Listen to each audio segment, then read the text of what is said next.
Muy buenas tardes. Vamos a dar inicio al panel de discusión y análisis de la tarde. El día de hoy tenemos un panel de lujo y también, bueno, con una temática muy interesante. Tenemos al doctor César Nava Escudero, tenemos a la doctora Paola Martínez Vergara y a la doctora Teresa Ambrosio Morales.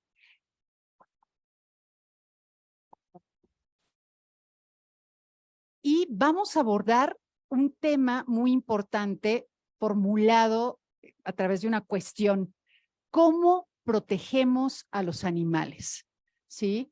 En este sentido, vamos a analizar, digamos, desde diversas perspectivas, cómo es posible jurídicamente proteger a los animales de manera eficiente. Sin más preámbulo, vamos a iniciar con la doctora Paola Martínez Vergara, para lo cual voy a leer una síntesis, una semblanza curricular. La doctora Paola Martínez Vergara es doctora en Economía por el Instituto de Investigaciones Económicas de la UNAM, maestra en Derecho, especialista en Derecho Familiar y licenciada en Derecho por la UNAM. Todos estos grados obtenidos con mención honorífica. Es profesora de Didáctica y Metodología de la Enseñanza Superior 1 y Teoría de la Argumentación Jurídica en la División de Estudios de Posgrado de la Facultad de Derecho de la UNAM. Titular de las materias Seminario de Investigación Jurídica, Ética Profesional y Lexicología Jurídica y Metodología de la Investigación a nivel licenciatura y posgrado en la Barra Nacional de Abogados. Asesora de tesis de licenciatura y posgrado en las citadas instituciones académicas. Ha impartido cursos de ética hermenéutica, jurídica y metodología a los servidores públicos de la Auditoría Superior de la Federación de la Cámara de Diputados. Conferencista sobre temas de perspectiva de género en el derecho y la economía. Coordinadora y autora en diversas obras colectivas y de artículos académicos sobre ética, hermenéutica jurídica, derecho familiar y derecho animal. Dictaminadora de la revista de la Facultad de Derecho de la UNAM y primer lugar en el Premio Nacional de Investigación Derechos Humanos de las Mujeres e Igualdad de Género, otorgado por la Cámara de Diputados. Miembro del Comité de Bioética de la Agencia de Atención Animal del Gobierno de la Ciudad de México. Doctora Paola Martínez, es un honor tenerla aquí en este panel. Muchísimas gracias por estar con nosotros y le cedo la palabra. Muchas gracias, doctora Laura Velázquez, por su amable presentación. Y también deseo expresar mi gratitud al Instituto de Investigaciones Jurídicas de la UNAM y a las diversas sedes que han organizado este Congreso Internacional. Por supuesto, también me es satisfactorio compartir la mesa con juristas y especialistas en esta materia, como lo es la doctora Teresa Ambrosio, el doctor César Nava, de quienes he aprendido mucho y me ha sido posible reflexionar conjuntamente con ellos sobre estos temas relativos a los derechos de los animales. En esta presentación deseo comenzar citando a Jeremías Bentham. Los franceses ya han descubierto que la negrura de la piel no es razón para que se abandone a un ser humano al capricho de su atormentador. Puede llegar un día en que se reconozca que el número de piernas, el vello de la piel o el final del hueso sacro sean razones igualmente insuficientes para abandonar a un ser sensible al mismo destino. ¿Qué si no ha de atrasar la línea infranqueable? ¿Es la facultad de la razón o tal vez el discurso? La cuestión no es puede razonar, puede hablar, sino puede sufrir. Jeremías Bentham, como lo mencioné, en 1948. El título de esta ponencia es el siguiente: Criterios hermenéuticos para el reconocimiento de los animales como sujetos de derechos. En primer lugar, deseo referirme de manera muy general a los antecedentes que nos han acompañado a nivel mundial con respecto al reconocimiento de los animales como sujetos de derecho, empezando obviamente por países tan avanzados: Austria, Alemania, Suiza, Bélgica, Francia, Colombia, Portugal. Como sabemos, recientemente en España, la legislación civil se ha modificado para reconocerles a los animales una naturaleza jurídica diversa a la de los bienes. En México todavía no damos el siguiente paso. Si bien es cierto, la Constitución Política de la Ciudad de México establece en su artículo 13, apartado B, que los animales son seres sintientes, sujetos de consideración moral, y que deben recibir un trato digno. Además, su protección debe estar garantizada por todas las autoridades de la Ciudad de México. Esta es una cuestión de orden público de interés social. Sin duda, también contamos con leyes especiales en la materia, como la Ley de Protección a los Animales de la Ciudad de México. Entonces, si contamos con una perspectiva integral, sistemática, con base en algunos de estos ordenamientos jurídicos, sobre todo pensando en la Ciudad de México, que ya cuenta con este precepto constitucional que reconoce a los animales como seres sintientes y sujetos de consideración moral, me parece que estamos en una condición que a los operadores jurídicos les permitiría interpretar y argumentar de una manera diversa el Código Civil. Y esto lo refuerzo en mi propuesta, en primer lugar, con el abordaje de la legislación, como ya lo mencioné. Es interesante observar, por ejemplo, que la Ley de Protección a los Animales de la Ciudad de México, en su artículo 5 de las fracciones cuarta a la sexta, dispone con el lenguaje jurídico técnico legal que los animales tienen derechos. Me voy a permitir leer textualmente algunas de estas fracciones del artículo 5 de la Ley de Protección a los Animales de la Ciudad de México. Todo animal, la fracción cuarta, por ejemplo, todo animal perteneciente a una especie silvestre tiene derecho a vivir libre en su propio ambiente natural, terrestre, aéreo o acuático y a reproducirse. Fracción quinta, todo animal perteneciente a una especie que viva tradicionalmente en el entorno del ser humano tiene derecho a vivir y a crecer al ritmo y en condiciones de vida y de libertad que sean propias de su especie. La fracción sexta, todo animal que el ser humano ha escogido como de su compañía tiene derecho a que la duración de su vida sea conforme a su longevidad natural, salvo que sufra una enfermedad o alteración que comprometa seriamente su bienestar. Y la fracción séptima establece lo siguiente: todo animal de trabajo tiene derecho a una limitación razonable del tiempo e intensidad de trabajo, a una alimentación reparadora y al reposo. Entonces, esto no es nuevo, ya existe, como lo estamos refiriendo, antecedentes en distintas partes del mundo. En México, la ley especial que he mencionado, atendiendo a un principio de interpretación que dispone que la ley especial prevalece sobre la ley general, considero que el operador jurídico puede interpretar a través de una lectura constitucional, en la Ciudad de México por lo menos, que los animales participan de la naturaleza o el estatus jurídico de sujetos de derechos, de seres sintientes, sujetos de consideración moral. Claro que es precisamente el tema de debate que nos convoca el día de hoy y que sin duda, lo comentaba hace un momento con mis colegas, que este es un tema que cada vez cobra mayor importancia en nuestro país. Y no solamente porque pensemos en el derecho a un medio ambiente sano, bajo una visión antropocéntrica, sino porque cada vez hay más personas de la sociedad en general que se están sensibilizando y están reconociendo que los animales tienen dignidad. Ese es otro tema que se conecta íntimamente con el debate y considero que podemos hablar de un principio de dignidad humana, pero también de un principio de dignidad de ser vivo y sintiente, como es el caso de los animales en general.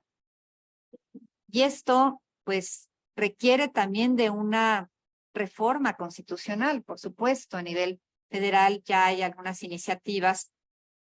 No olvidemos que en Ecuador, desde 2008, su constitución reconoce a la naturaleza como sujeto de derechos. Insisto, ya hay avances en otras latitudes.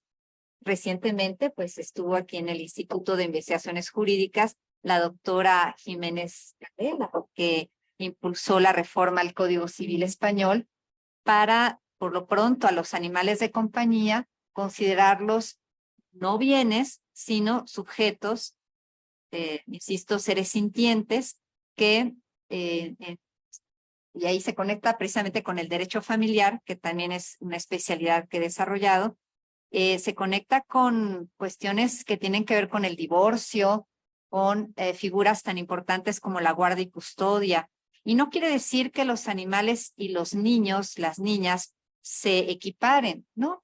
Quiere decir que a través de la analogía o del criterio de semejanza se puede proteger mejor a un animal de compañía que se encuentra en medio de un conflicto entre divorciantes, en donde existe violencia vicaria, en donde existe violencia psicológica, en donde la familia multiespecie, que también ya se reconoce, no obstante, pues las críticas, incluso la risa que a veces genera este tipo de planteamientos nuevos, pues no es más que resistencia al cambio.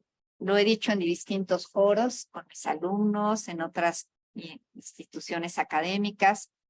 A veces estas actitudes de resistencia al cambio pueden darse por desconocimiento precisamente de los avances de los que estoy hablando, también de interpretaciones jurisdiccionales a las cuales me voy a referir en un momento, o por falta de sensibilidad. Sí, es también muy cierto que a los niños, niñas y adolescentes en el pasado tampoco se les consideró sujetos de derechos, no se pensaba, no se hablaba de los derechos de las mujeres, de los adultos mayores, de las personas con discapacidad, de los indígenas, porque prevalecía, es lo que todavía lamentablemente subsiste en nuestra cultura, que es el patriarcado. O sea, eso tiene relación con todo este discurso de antropocentrismo y de considerar, como lo fue en el pasado, solamente como sujeto de derechos al varón propietario y además blanco, porque eran todos esos criterios los que tenían que seguirse. Estoy refiriéndome, por ejemplo, a un antecedente muy interesante, que es la Declaración de los Derechos del Hombre y del Ciudadano de 1789, que pues no olvidemos, entre paréntesis, que a una mujer, y hablando aquí de perspectiva de género, que también es una de mis líneas de investigación, una mujer se atrevió a cuestionar este discurso, esta declaración, emitiendo una declaración de los derechos de la mujer y de la ciudadana, Olympe de Gouges, y esto le costó la vida, fue guillotinada, como seguramente todos ustedes lo saben. Así es que eso se trata de una lucha y se trata de romper paradigmas. Es cierto que posiblemente todavía no estén dadas las condiciones como para que se presente, ya hay iniciativas al Código Civil de la Ciudad de México, pero para que se haga realidad me parece que todavía nos falta un poco. Sin embargo, mi propuesta va en el sentido de que ya con la legislación que está vigente, tanto Constitución de la Ciudad de México, Código Civil, obviamente que en donde está el estatus jurídico de bienes en relación con los animales, pero tomando muy en cuenta, además de la Constitución, la Ley de Protección a los Animales, bajo este principio de especialidad, me parece que el operador jurídico sí cuenta con las herramientas argumentativas, hermenéuticas, para proteger mejor a los animales. A veces no es una cuestión de leyes, sino de interpretación de leyes. Porque hace un momento estaba volviendo, permítanme que saque mi teléfono, porque estaba revisando el artículo 750, ahora les comento cuál es, del Código Civil para el Distrito Federal, 753. Son muebles por su naturaleza los cuerpos que pueden trasladarse de un lugar a otro, ya se muevan por sí mismos, ya por efecto de una fuerza exterior. Bueno, si nosotros aplicamos una interpretación literal, gramatical, pues entonces todos somos bienes, porque somos cuerpos. Si hacemos una interpretación, cuerpos que pueden trasladarse de un lugar a otro por sí mismos, se mueven por sí mismos, ¿no? Entonces, si empezamos a generar interpretaciones letristas, gramaticales al extremo, pues podemos llegar al absurdo. Y también el absurdo es pensar que después de más de 1000 años, tendríamos que seguir pensando también como los romanos en la antigüedad. Claro, hace más de 1000 años el derecho romano estableció esta figura de los seres semovientes. Pero ya pasaron más de 1000 años, la ciencia ya ha demostrado que cada vez hay más semejanzas que diferencias entre los seres humanos y los, diríamos, animales no humanos, que también hablamos del lenguaje. El lenguaje es muy importante, se está transformando. Entonces, el Código Civil, por supuesto que requiere de muchas reformas. De hecho, las mismas interpretaciones jurisdiccionales así lo plasman. Pero mientras tanto, mientras se dan estas reformas que son necesarias y que tendrían que también atender a los principios constitucionales en la Ciudad de México, mientras tanto podemos acudir a la hermenéutica y a la argumentación jurídicas. Y ejemplos tenemos en varios países del mundo, incluyendo México. Ahora, en esta segunda parte, espero no excederme en los tiempos, usted me avisa, doctora Velázquez, por favor. Vamos a comentar algunas sentencias brevemente. Colombia, la sentencia del 23 de mayo de 2012, dictada por la Sala de lo Contencioso Administrativo sobre responsabilidad derivada de la acción de los animales, manifiesta la posibilidad de imputar a la administración pública la responsabilidad por el comportamiento de los animales. Me voy a referir de manera textual y de manera muy precisa al argumento central de esta sentencia.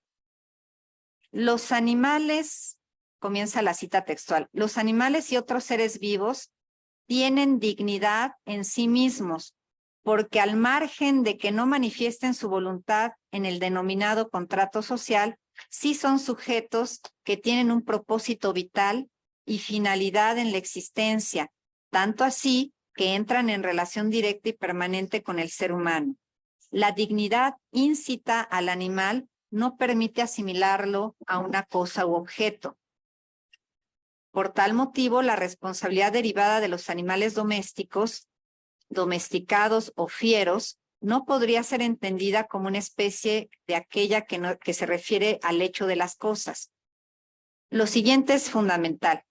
Una lectura constitucional del Código Civil no puede arrojar como resultado que la responsabilidad por el hecho de los animales sea regida bajo los principios ni las reglas propias de lo referente a las cosas. Por eso es preciso que la interpretación de los artículos, estoy hablando de Colombia, recuerden, 2353 y 2354, se ajuste a los postulados constitucionales, que le reconocen el valor como seres vivos a los animales y por tanto su capacidad para ser titulares de derechos. Bueno, Argentina, vamos a otro país latinoamericano.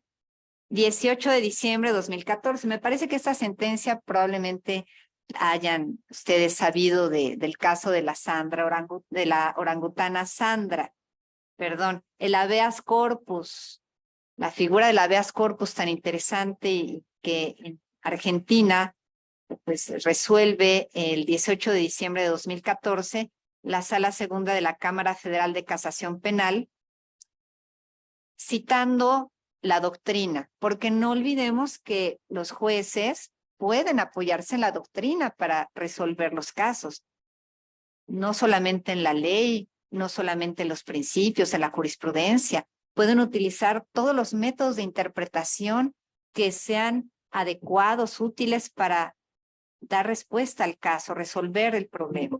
Entonces, en esta sentencia se cita el texto de Eugenio Raúl Zaffaroni, titulado Derecho Penal, parte general, y también otro libro, igualmente del jurista y además que ha sido también juez, Zaffaroni, La Pachamama y el humano.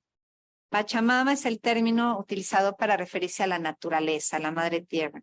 De hecho, la Constitución de Ecuador así lo establece textualmente, como lo mencioné hace un momento, con respecto a la naturaleza como sujeto de derechos. ¿Qué dijo Zaffaroni y qué se utilizó precisamente como argumentación en esta sentencia? En el segundo considerando, se sostiene lo siguiente: a partir de una interpretación jurídica dinámica y no estática, menester es reconocer al animal el carácter de sujeto de derechos, pues los sujetos no humanos, entre paréntesis animales, son titulares de derechos, por lo que se impone su protección en el ámbito competencial correspondiente. Ahora, en México, ustedes también probablemente hayan tenido conocimiento, en el 22 de septiembre de 2015, la jueza segunda de distrito, en una sentencia de amparo, sostuvo que la evolución de los derechos de los animales permite concluir que ya no se les puede considerar cosas como lo prevé el artículo 854 del Código Civil del Distrito Federal y 854 del Código Civil Federal, sino sujetos de derecho, igual que otros seres vivos, y en consecuencia se le debe respetar por formar parte de la vida que habita este planeta Tierra. Los animales son sujetos de derechos y no objetos de titularidad del derecho de propiedad de los seres humanos, pues estos no son propietarios de aquellos. Deben ser protegidos por el Estado como cualquier ser vivo. También recientemente, el 2 de marzo de 2013, que esto se difundió en los medios de comunicación, la ahora magistrada Paula García Villegas Sánchez Cordero sostuvo que las familias multiespecie ya son una realidad. Caso, digo, no me detengo en los detalles del caso, pero sí me interesa citar estos argumentos que son clave en la interpretación. La realidad actual es que los animales domésticos han pasado de ser a ser parte de los miembros de la familia. Desempeñan un papel de protección, apoyo, compañía, cariño y cuidado hacia los humanos. Entonces, los que hemos convivido con los animales de compañía, lo sabemos. Sabemos que forman parte de nuestra vida afectiva, nuestra vida cotidiana, familiar, y por eso es lógico reconocerles esta condición de no solo animales de compañía, sino miembros de una familia. No olvidemos que el derecho está para reconocer la realidad, los cambios que ocurren, las fuentes reales, eso que se estudia desde el primer semestre de la carrera. Las fuentes reales del derecho hay que tenerlas presentes para reconocer la realidad y regularla de manera coherente. Bueno, termino con los criterios hermenéuticos brevemente que propongo para interpretar y argumentar el caso en el que los animales estén siendo considerados bienes o esté la la del debate, la discusión, si sujetos de derechos sería un tratamiento o estatus jurídico más conveniente a través de la interpretación. Primero, el principio de supremacía constitucional. La norma superior prevalece sobre la inferior. La interpretación del Código Civil debe hacerse de forma coherente con la Constitución Política de la Ciudad de México. En este sentido, atendiendo a la jerarquía normativa, los animales deben considerarse a través de la interpretación sujetos de consideración moral, seres sintientes, no bienes, no cosas. Criterio de especialidad, que ya lo mencioné hace un momento, la norma especial prevalece sobre la general. La Ley de Protección a los Animales, para la Ciudad de México como ley especial, se aplicará de forma preferente al Código Civil, y las disposiciones del Código Civil se pueden aplicar, claro, pero siempre y cuando armonicen con esta legislación especial. Tercer principio o criterio, progresividad. Bueno, este lo robé de los derechos humanos, claro. Ustedes recuerden también principio de progresividad, de interdependencia, universalidad, pro persona, en fin. Entonces, la progresividad de derechos, la progresividad implica ampliar el alcance y protección. En el caso de que es el tema que nos convoca, la protección de los animales, ¿cómo protegerlos mejor? Claro que se protegerían mejor considerando los sujetos de derechos, porque el reconocimiento de los animales como sujetos de derechos también contribuiría a la progresividad del mismo derecho humano a un medio ambiente sano, que es correlativo. Entonces, veo allí una posibilidad también de interpretación. Siguiente principio, orden público e interés social. Todo lo relativo a la protección a los animales participa de estos principios, en donde el principio de autonomía de la voluntad de las partes, muy propio del derecho privado y concretamente del Código Civil, por ejemplo, pues se ve limitado o acotado por las normas de orden público y de interés social que provienen de la Constitución, insisto, y de la Ley de Protección a los Animales. Y por último, estos principios o criterios son enunciativos, como decimos los abogados, ¿verdad? Más no limitativos, pero es una aproximación. El último es el de la dignidad de ser vivo y sintiente. El principio de dignidad de ser vivo y sintiente. Hace algunos años escribí un artículo sobre el tema, proponiendo que se hablase de la dignidad y se reconociese la dignidad de ser vivo y sensible o sintiente, y no solamente la dignidad de ser humano, porque pues, la dignidad humana, dependiendo del enfoque filosófico, de la fuente del conocimiento, se puede atribuir a la racionalidad, a la voluntad, a la condición, pero ¿por qué hay seres humanos que no tienen la capacidad de desarrollar totalmente su cualidad de racionalidad y no por eso dejan de tener dignidad? O sea, hay que buscar algo más allá de la racionalidad en la dignidad. Para eso en su momento propuse un concepto análogo o un punto medio que sería, si pensamos en dignidad humana en un sentido unívoco, nos quedamos solamente con la visión antropocéntrica. Si ampliamos el concepto de dignidad a través de una interpretación extensiva que incorpore las nociones de vida y de capacidad de sentir o sufrir en su contenido, entonces, acudiendo también a lo que me ha interesado también desde el punto de vista filosófico, que es la hermenéutica analógica, un modelo filosófico de Mauricio Beuchot, apoyado en la prudencia aristotélica, daríamos paso a un concepto distinto, el principio de dignidad de ser vivo y sintiente. Además, este principio es congruente con el principio de bienestar animal, que pues fue expresado desde hace mucho tiempo en la Declaración Universal sobre Bienestar Animal, y que muchos países se han unido a este movimiento, a esta declaración, que aunque es un proyecto, pero ya en la legislación se plasma el bienestar animal expresado en la libertad, básicamente, libres de hambre, libres de sed, libres de incomodidad, libres para expresar sus comportamientos naturales, el tema de las libertades. Por eso Peter Singer no estaba equivocado desde entonces cuando escribió Liberación Animal.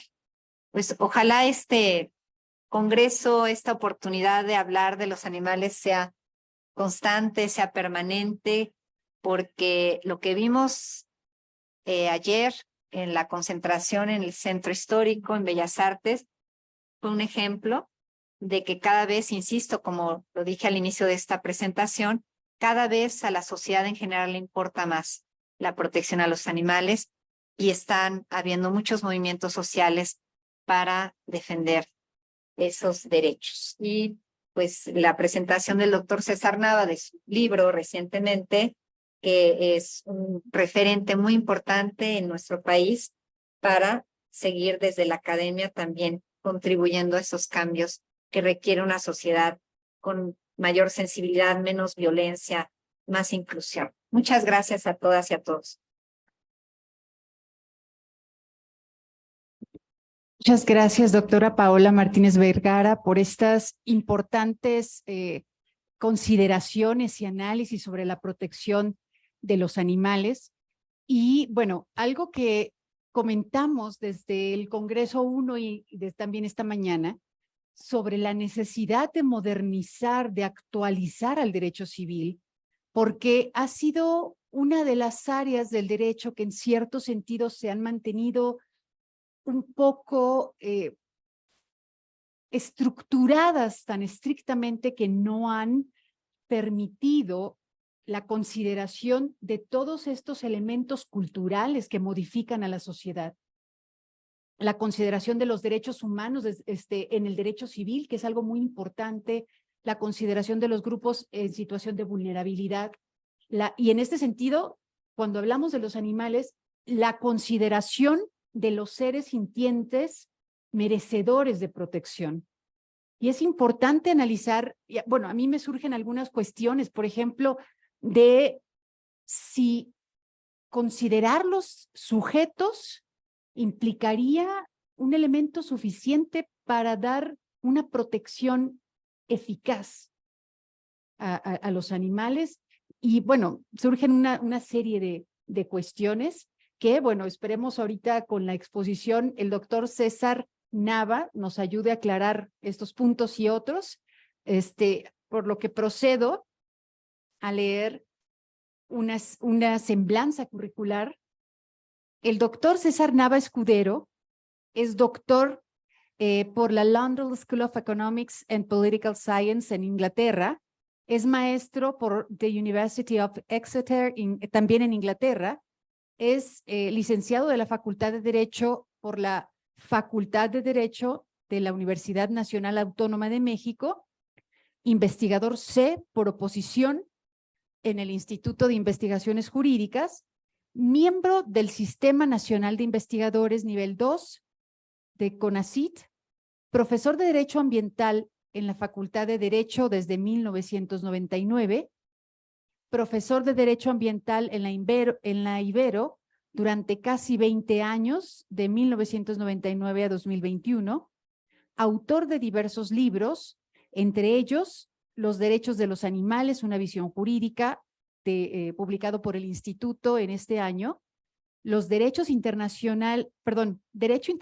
Ambiental, Dogmática y Tutela Ambientales, publicado en Porrúa en el 2021, Estudios Ambientales, tercera edición, publicado por la UNAM en el 2018, Debates Jurídico-Ambientales sobre los Derechos de los Animales, publicado por la UNAM en el 2015, Ciencia, Ambiente y Derecho, publicado por la UNAM en el 2012, Legislación Ambiental en América del Norte, publicado también por la CCA y la UNAM en el 2011, Urban Environmental Governance, publicado por Ashgate en el 2001, y es autor también de más de 40 artículos y capítulos de libro, y su obra es leída y citada en países como Alemania, Argentina, Brasil, Canadá, Colombia, Costa Rica, Cuba, Chile, Ecuador, España, Estados Unidos, Inglaterra, México,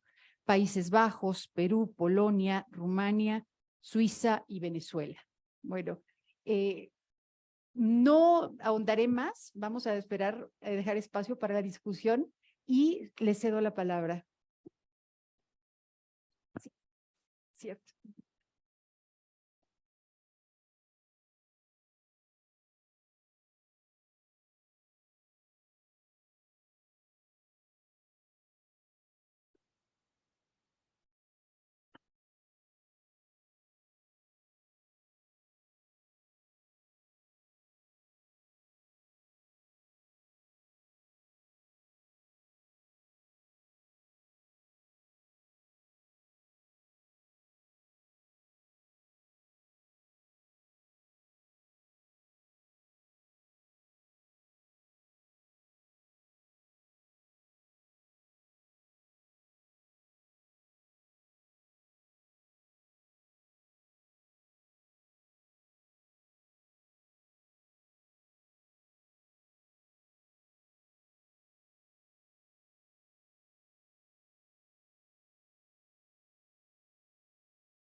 Unos minutitos mientras ponemos la presentación, solo 2 minutitos.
Buenas tardes, tengan todas ustedes y todos ustedes. Gracias a la doctora Laura Velázquez por la presentación y por la invitación a participar en el Congreso. Es un gusto estar en un Congreso sobre derecho privado. Mis temas de especialización casi siempre se mueven dentro del derecho público y ahora dar un salto así cuántico hacia el derecho privado me pone nervioso, pero obviamente me motiva muchísimo para tratar de argumentar y presentar algunos discusiones o reflexiones en este foro.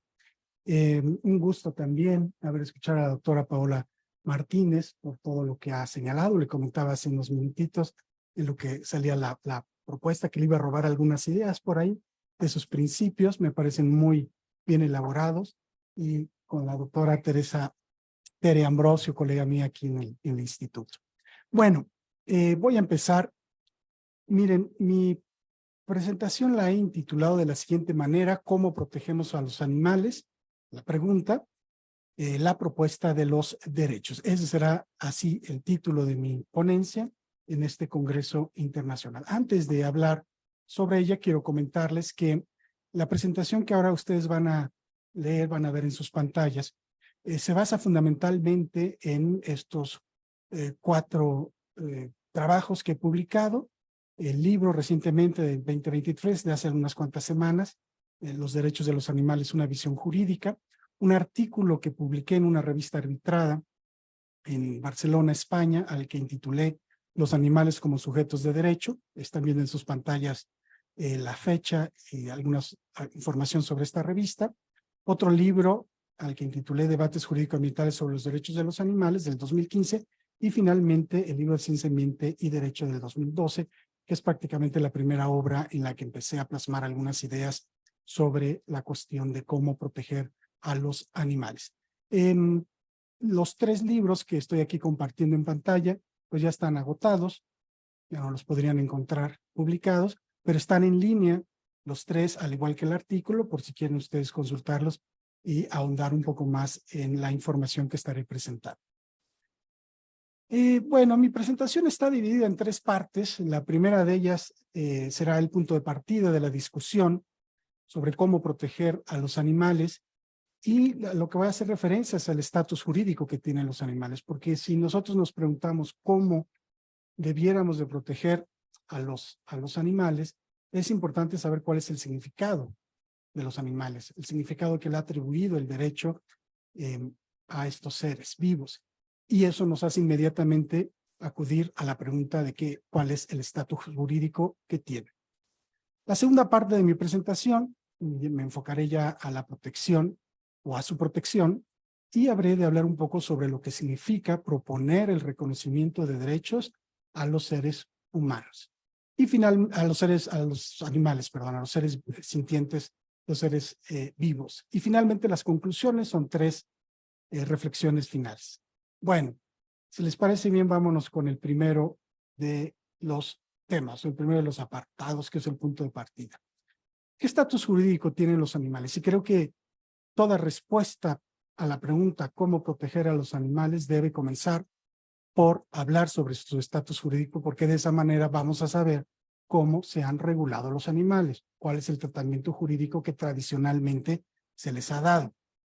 El comienzo viene desde hace muchos años, se encuentra en lo que se conoce hoy en día como la familia romano-germánica o civil law, y la idea misma proviene de Gallo y de Justiniano, seguramente por ustedes conocidos, en donde la consideración a los animales desde entonces era el de cosas, bajo una fórmula tripartita que permitía o sugería una ordenación del derecho de la siguiente manera: personas, cosas y acciones. Esta forma de ordenar el derecho en personas, cosas o acciones, que nos viene desde el derecho romano, se ha venido de alguna manera traduciendo, incorporando, repitiendo, replicando a lo largo de los años en muchos países, y en México no es la excepción. Llegó a nosotros a través de la conquista y de la colonización, y después de algunas ideas que fuimos tomando a lo largo de los años y de los siglos en nuestro derecho. Para resultar, y de manera contundente, así ha sido durante muchísimos años, décadas, que los animales tienen el estatus jurídico de cosas. Y esto se puede y se advirtió claramente desde los códigos civiles de 1870, después en el 84 y en el de 1932. La mayoría de los códigos civiles, prácticamente todos en las entidades federativas de nuestro país, así consideran a los animales. Entonces, en el derecho, los animales son cosas. Por lo pronto, por lo menos desde el punto de vista del derecho privado, es contundente. Y tampoco es que el derecho público se aleje mucho de esto. Este es el punto de partida.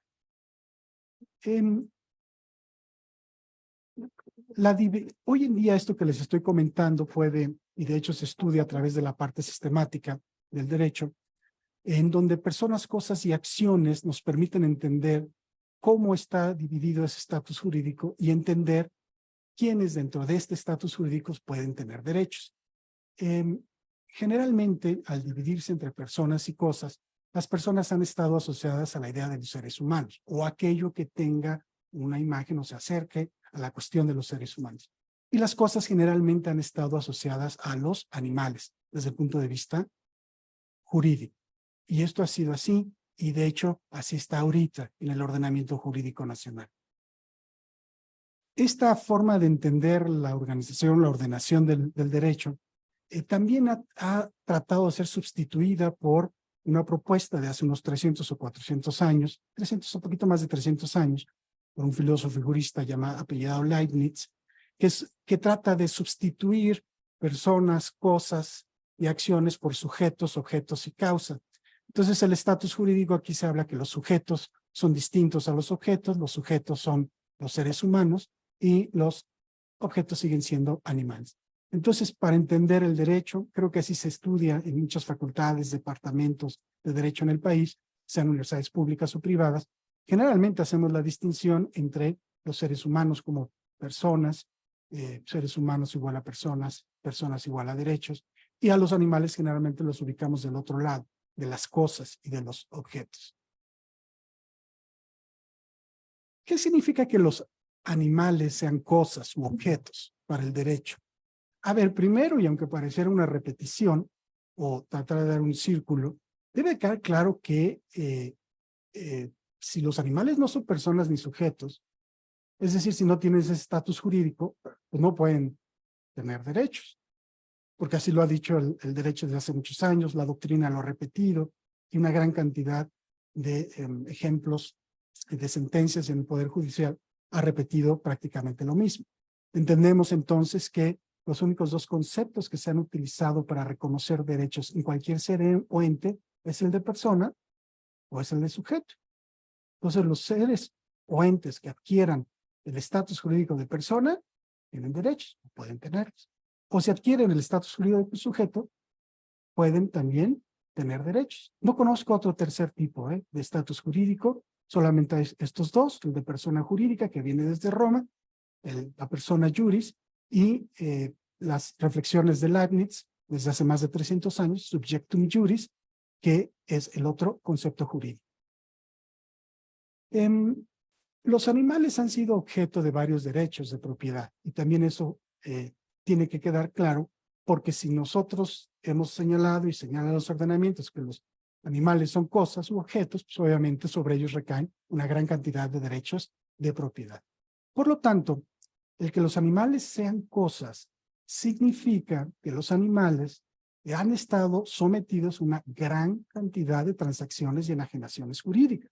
Por eso es que los animales están sujetos a normas de comercio, están sujetos a normas de compraventa, etcétera, porque son cosas, son objetos. Por eso es que están sometidos a transacciones y enajenaciones jurídicas. Pero también les aplican ciertas normas que no necesariamente son exclusivas a los objetos, pero esa es la generalidad.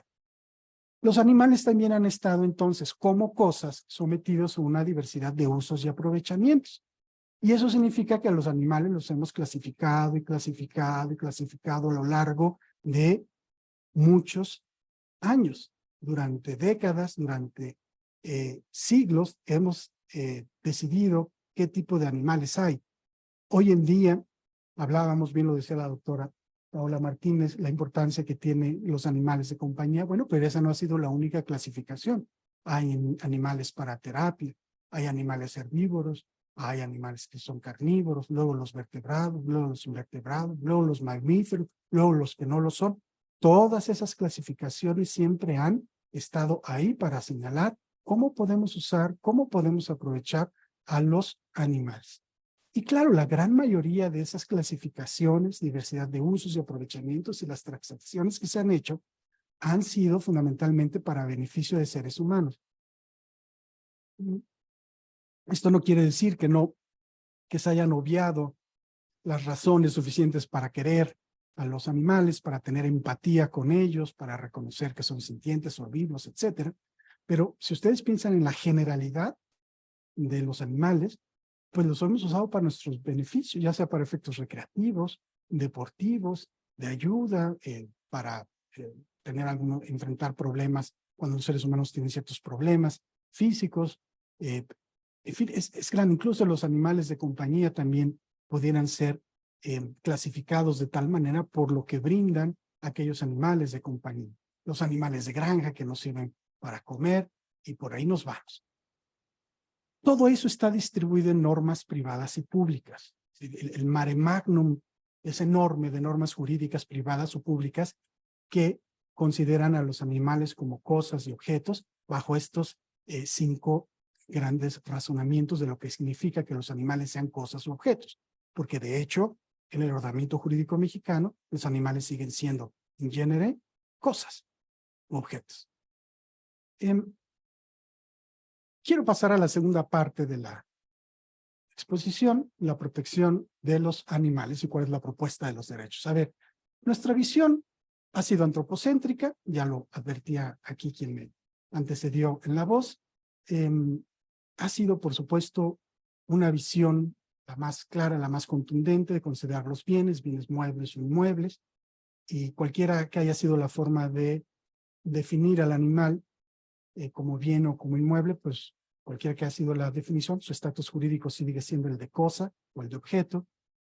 También los hemos considerado como elementos naturales, es la Constitución Política de los Estados Unidos Mexicanos, considera a los animales, a la fauna en general, como elementos naturales y están sujetos a aprovechamientos, son cosas, objetos, eso también es contundente. También hay, y se les ha considerado a los animales como recursos vivos, ya simplemente la idea de hablar de ellos como recursos vivos denota que son cosas. Esto se encuentra dentro del derecho del mar, por ejemplo. Nos hemos tratado de acercar o también definir a los animales como seres vivos, pero al momento en que se ha definido a los seres humanos, se ha descrito a los animales como seres vivos, no se les ha quitado el estatus jurídico de objeto. Dicho de otra manera, el que se haya definido tradicionalmente a los animales como seres vivos no quiere decir que hayan dejado de ser cosas para el derecho o que hayan dejado de ser bienes para el derecho. Decir que un animal es un ser vivo o es un ser semoviente, sigue siendo un bien. Así lo establece el Código Civil, lo han establecido muchos otros ordenamientos durante siglos. Incluso ahora que nos acercamos mucho a la expresión sintiencia, lo mismo. La legislación, particularmente la pública, avanza en considerar, en describir, en adjetivar, en caracterizar al animal como seres, o a los animales como seres sintientes. Pero eso no quiere decir que por caracterizar a un animal como ser sintiente, ya dejó de ser cosa. Eso es un error que hacen y cometen jueces y magistrados en México y en el mundo. Eso no es así. Decir que un animal es un ser sintiente, reconocer que tiene sintiencia, es lo mismo que decir que un animal es un ser vivo, ¿a qué vive? Pero eso no quiere decir que ya adquirió el estatus jurídico. ¿De qué? Para tener derechos, pues ya lo decíamos, ¿no? O ser persona, o ser sujeto. Entonces, cuando una norma dice los animales son seres sintientes, pues no está diciendo que son personas, no está diciendo que son sujetos, no es ni persona juris, ni subjectum juris. La norma debería decir algo así para que se pudiera hablar como seres que tienen derechos. De manera tal que todas estas seres sintientes, seres vivos, seres movientes, recursos vivos, elementos naturales, recursos naturales, etcétera, etcétera, se le sigue dando el tratamiento a los animales como cosas u objetos.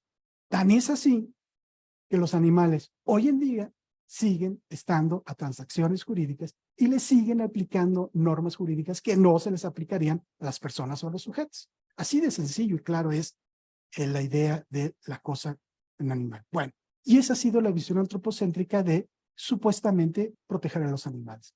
Entonces, la protección que hemos tenido de los animales en el ordenamiento jurídico mexicano ha sido como cosa. Hemos protegido a los animales como cosas, no los hemos protegido como personas o como sujetos. Los animales podrían protegerse como cosas, pero también podrían protegerse como sujetos o por lo menos los intereses que tienen eventualmente como sujetos. Entonces, hay dos grandes respuestas para dar seguimiento a la pregunta de cómo protegemos a los animales. La primera ha sido constante y es la que actualmente tenemos mayoritariamente en este país. Aquí están las palabras, hay una protección A.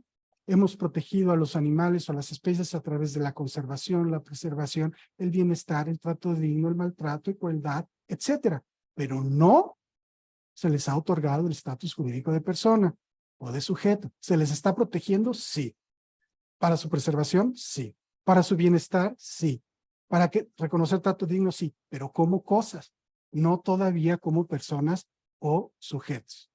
Y eso está distribuido en normas constitucionales, internacionales, administrativas, ambientales, animales, sanitarias, penales, civiles, etc. Más adelante voy a señalar cómo esto empieza un poco a modificarse, pero está creando una enorme confusión. La otra protección, la otra propuesta para proteger a los animales sería a través de sus derechos. Y empieza a haber cierto tipo de normas que avanzan en materia constitucional, administrativa, ambiental y animal. La civil no, por supuesto, porque ya lo decía la doctora Velázquez, ahí están estancados y estancadas las civilistas y los civilistas, pero el derecho público va avanzando un poco.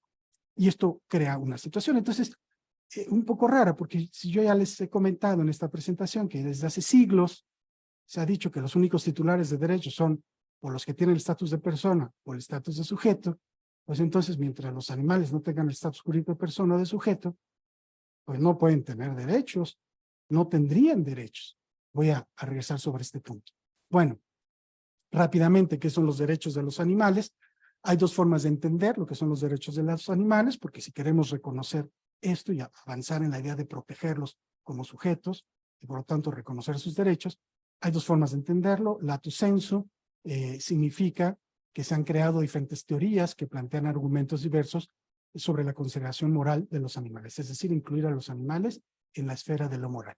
Y de manera estricta, la expresión derechos de los animales también significa que hay una teoría que propone el reconocimiento de los derechos a los animales, tal y como existe una teoría sobre el reconocimiento de los derechos humanos, y a eso le llamamos protección o defensa de los animales. Es importante que yo comparta con ustedes esto porque hay un uso muy arbitrario y muy subjetivo con la expresión derechos de los animales.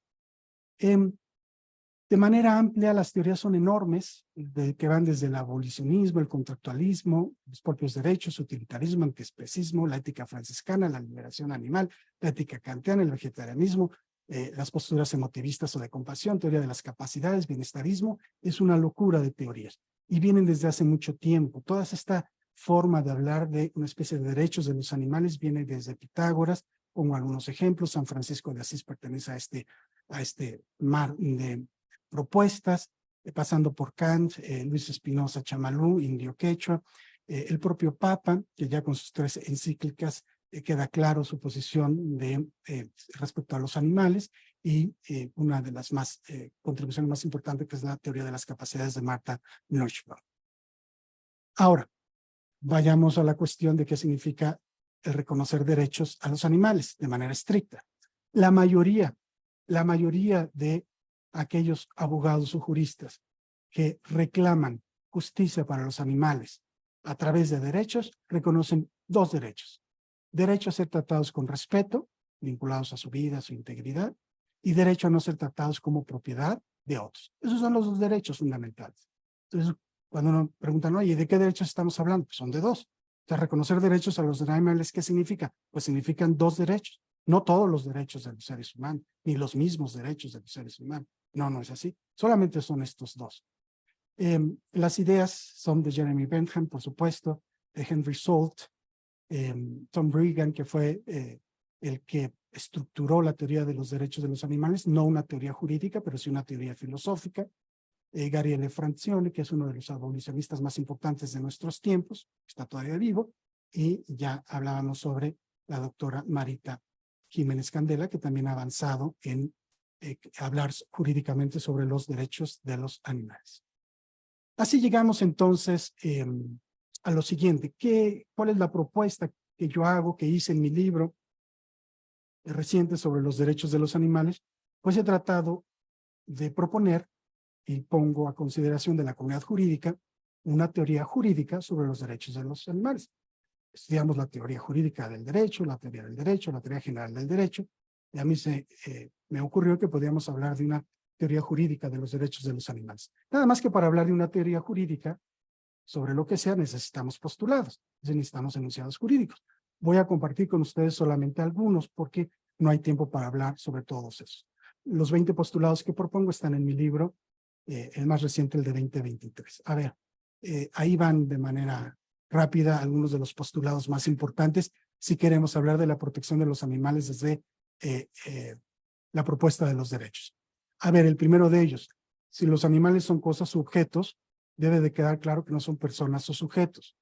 Es un contrasentido que un ser o un ente pueda ser persona y cosa a la vez.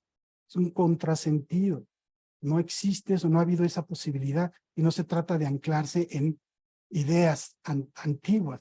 No, es que así se ha repetido, así se ha ordenado el derecho. Entonces, un ser, un ente, o es cosa, o es persona, o es objeto, o es sujeto. Segundo postulado. A ver, ya les comentaba yo, solo las personas son sujetos, solo los que sean personas o sujetos pueden tener derechos. Entonces, si nosotros queremos que los animales tengan derechos, tenemos que decosificar al animal o deobjetivar. No basta, no es suficiente el señalar o describir que los animales son seres sintientes. Decir que un animal es un ser sintiente significa adjetivar, calificar, caracterizarlo, pero no significa hacerlo persona ni sujeto, porque para hacer al animal persona o sujeto se necesita decosificar, es decir, tiene que dejar de ser cosa o tiene que dejar de ser objeto. No podría tener derechos siendo objeto. ¿Cómo? Este lápiz tiene, imagínense, sostener que un animal siendo cosa tiene derechos, pues entonces yo voy a decir que este lápiz, que es una cosa, tiene derechos. No podría ser de esa manera. Es un solicismo jurídico. Por lo tanto, lo importante al momento de personificar o subjetivar al animal es saber qué tipo de persona va a ser o qué tipo de sujeto es. Yo siempre he propuesto para los que están casados con el concepto de persona, pues que se le pudiera llamar persona sintiente. Persona al animal. Para reconocerle derechos se le puede llamar persona sintiente. Persona por su estatus jurídico, sintiente por su principal característica. Ahorita el animal, así como están las cosas, es una cosa sintiente. Cosa por el estatus, sintiente por su característica. Entonces yo propongo que se mueva a persona sintiente. O en su caso me gusta más, no me gusta mucho hablar de personificar, porque hay mucha resistencia, mejor sujeto sintiente. Es más fácil subjetividad a seres o entes que no han tenido derechos. Entonces sujeto, subjectum juris, es el estatus jurídico que le va a permitir actuar en el derecho, y sintiente, que es la principal característica de los animales, porque son seres sintientes. Eso es lo que propongo en mi libro. Yo rechazo consistentemente que existan en ordenamientos jurídicos en este país o en otros sistemas híbridos, donde en una combinación de normas privadas y normas públicas, el animal tiene derechos, pero no ha dejado de ser cosa. Pues, ¿qué es eso? Bien lo señalaba la doctora Paola, y por eso me gustó mucho su exposición. De verdad es que me encantó, porque daba los ejemplos de lo que ocurre en la ley de la Ciudad de México. Claro, hay un listado por vía de la ley de bienestar animal, de protección de los animales de la Ciudad de México, pues hay listado de derechos, ¿no? Pero dentro del mismo ordenamiento, pues el animal no ha dejado de ser cosa, se sigue vendiendo, se sigue comprando. Entonces, ¿cómo podemos vender o comprar algo que, según esto, parece que tiene derechos? Claro, yo advertía la doctora Martínez sobre cómo poder resolver este dilema a través de una serie de principios, pero no debería de ser así. Si realmente queremos que los animales tengan derechos, ¿de verdad? ¿En serio? Si va en serio la discusión, jueces, magistrados, ministros de la Corte, doctrinarios, abogados, colegas, maestros, etcétera, primer paso, hay que descosificarlos. No puedes hablar de un ser o ente que tenga derechos siendo cosa, porque si es así, pues entonces abre la puerta para que este vasito con agua, el profesor va a tomar tantito, un segundito por favor, ya quedó, puede también tener derechos. Simplemente le encontramos algún fundamento filosófico. ¿De dónde viene la sintiencia? Pues es un argumento filosófico, ético y científico. Ese es el fundamento ético, así como la dignidad puede ser un fundamento ético para que ciertos seres puedan tener derechos, también la sintiencia es un fundamento ético para que tengan derechos. La doctora Paola Martínez ha avanzado mucho en las reflexiones de que el fundamento ético debe o debiera ser la dignidad. Bueno, pues esa es la dignidad, pero no porque digamos que un animal tiene dignidad, ya lo hizo persona jurídica, en el sentido jurídico, o ya lo hizo sujeto de derecho. ¿De dónde sale? Pues, no sale, yo no veo cómo, la verdad no lo veo, cómo, no hay forma. Siguiente postulado, se trata de derechos morales básicos, como ya lo vi, ya lo señalé, y no de todos los derechos morales básicos. Por lo tanto, las críticas y risas, burlas que recibimos quienes hablamos sobre este tema, siempre nos dicen, ay, ¿a poco vas a ir a cazar a tu perro con tu gato? O ¿por cuál de las dos presidenciales va a votar tu perico que tienes en tu casa? No, pues nadie está hablando de derechos adquiridos. Cuando hablamos de reconocimiento de los derechos de los animales, estamos hablando de derechos morales básicos y no de todos. Otro postulado más, Yo soy de las personas que considera que no se pueden reconocer derechos a todos los animales y además está claro, por aquellos que critican que un animal no puede tener derechos porque entonces, ¿qué pasó con las obligaciones? Está claro que la experiencia real jurídica, el derecho nos ha enseñado en innumerables ocasiones que hay seres o entes que solo pueden tener el jus y no la obligación. Entonces los animales pueden tener solo el jus y no la obligación. Bueno, eso ya lo había discutido Eduardo García Maínez desde hace varias décadas y ya lo había dejado. Y lo dejó claro en su introducción al estudio del derecho. Y finalmente, también para los que señalan que los animales no podrían actuar en el derecho, pues claro que sí lo pueden hacer como representantes, a través de sus representantes. Los sujetos en estado de interdicción no pueden actuar per se en la escena jurídica porque no tienen la capacidad para hacerlo, pero tienen representantes. Porque los animales tampoco tendrían esa capacidad para hacerlo ante tribunal, obviamente, pero tienen representantes que los pueden hacer partícipe de la escena jurídica. Termino entonces, para no alargarme más, 3 reflexiones finales. La primera de ellas, la verdad de las cosas es que cuando la doctora Laura Velázquez me invitó a hablar sobre estos temas, yo dije, bueno, ¿a quiénes me voy a encontrar? ¿Quiénes me van a escuchar? Porque estoy más que convencido de que hay una resistencia doctrinal enorme a descosificar a los animales. Y dicen, no, descosificarlos no. Y hay personas que prefieren tener sistemas híbridos raros, estos sistemas híbridos raros, monstruos híbridos de que el derecho público se habla de derechos, pero el derecho privado no habla de derechos en los animales, hablar sobre la descosificación de algunos de ellos. En la primera, como ven en sus pantallas, yo escribí resistencias doctrinales et al, y los otros, porque las resistencias no solamente vienen de los doctrinarios o las doctrinarias, sino de las juezas, de las magistradas o de las ministras de la Corte, o ministros, magistrados y jueces. Pero hay un rechazo constante a descosificar al animal. ¿Qué pasa si descosificamos a los toros? Se acaban los negocios, y un muy buen negocio. Y por ahí vamos. Y si descosificamos a la vaca, a lo mejor ya no la vamos a poder comer. Y eso también tiene consecuencias económicas enormes. Entonces hay muchas personas que se oponen a esta situación. Desde luego podríamos discutir esto de manera más amplia. Ya advertía yo sobre la cuestión de normas privadas y públicas, de esta confusión.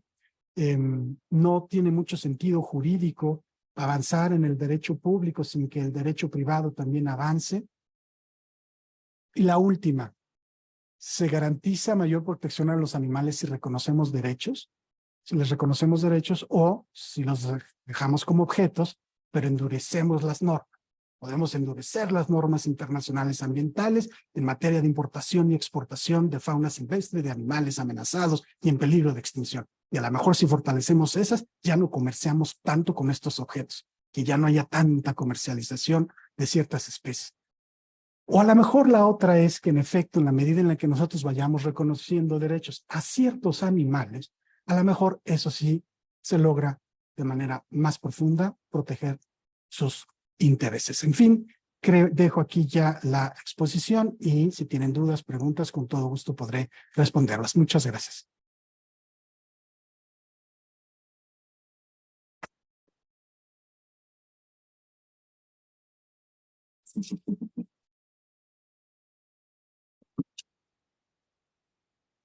¿Puedo sacar un segundo?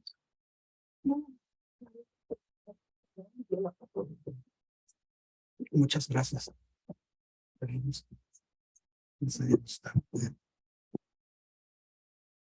Ah, sí. Ah, bueno, sí.